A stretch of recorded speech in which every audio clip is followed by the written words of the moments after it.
हुआ कुछ यूं कि समंदर के किनारे एक दरख्त था जिस पर एक चिड़िया ने घोंसला बनाया हुआ था। एक दिन तेज हवा चली तो चिड़िया का बच्चा समंदर में गिर गया।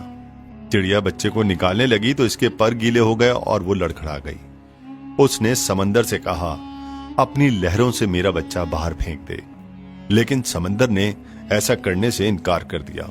चिड़िया बोली, देख, मैं तेरा सारा पानी पी लूंगी और तुझे रेगिस्तान बना दूंगी। समंदर अपने गुरूर में गरजा, कहा, ऐ चिड़िया, मैं चाहूं तो सारी दुनिया को गर्क कर दूं, तू मेरा क्या बिगाड़ सकती है। चिड़िया ने यह सुना तो बोली, चल फिर खुश्क होने को तैयार हो जा।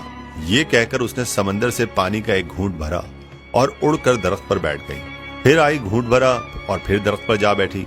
यही अमल उसने कई बार किया तो समंदर घबरा के बोला, पागल हो गई हो क्या, क्यों मुझे खत्म करने लगी है। मगर चिड़िया अपनी धुन में ये अमल दोहराती रही।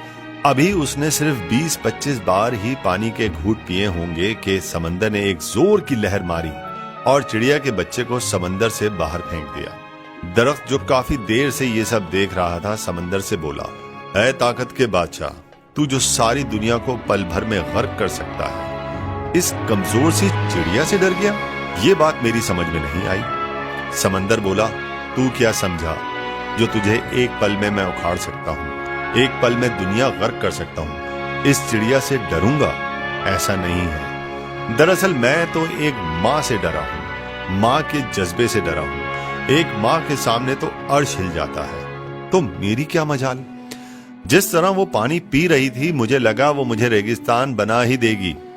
प्यारे बच्चों, देखा आपने एक चिड़िया को कैसे अपने बच्चे के लिए समंदर से लड़ पड़ी। कहने को चिड़िया है लेकिन ममता का जज्बा उसमें भी कूट कूट कर भरा है। सब माओं को अपने बच्चे अजीज होते हैं। आपकी माँ भी आपसे बहुत प्यार करती होगी, आपकी जरा सी तकलीफ दुख पर परेशान हो जाती होगी, है ना। यही है बात। पता है आपको, माँ दुनिया की अजीम हस्ती है, उसके कदमों के नीचे जन्नत है। माँ अल्लाह ताला की सबसे अजीम नेमत है। अल्लाह से दुआ करें कि माँ का साया हमारे सरों पर कायम रखे।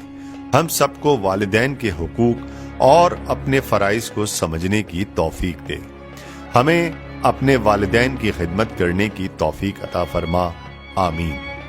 दोस्तों, हो सके तो सदका जारिया समझकर शेयर कर दें, क्योंकि आज इस दज्जाली दौर में लोग माँ बाप की कदर भूल चुके हैं। हर कोई अपने मोबाइल में मस्त है, लिहाजा जहां तक हो सके माँ बाप से मोहब्बत का पैगाम दूसरों तक पहुंचाया करें।